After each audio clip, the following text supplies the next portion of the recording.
જ્યારે એકમનો અંક 1 હોય ત્યારે શું આટલા મોટા ગુણાકાર કરવા જરૂરી છે? જો આપણે એને ટૂંકમાં લાવી શકીએ તો આપણે એ જોઈશું. 41 ગુણ્યા 41, તો 1 એકા 1, 4 અને 4 આ બંનેનો સરવાળો કરો તો 8 થશે અને ચોગ્યું 16.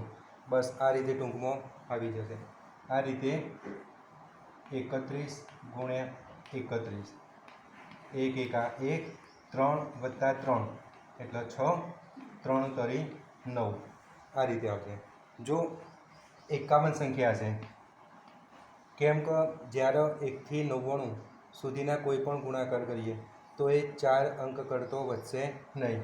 તો 51 ગુણ્યા 51 કરશું તો 1 એકા 1, 5 અને 5 10 થશે. પોચ્યો 25. આપણે 25 નીચે લખીશું. 1 0, 5 ને 1 6 અને 2 આ રીતે જવાબ આવશે.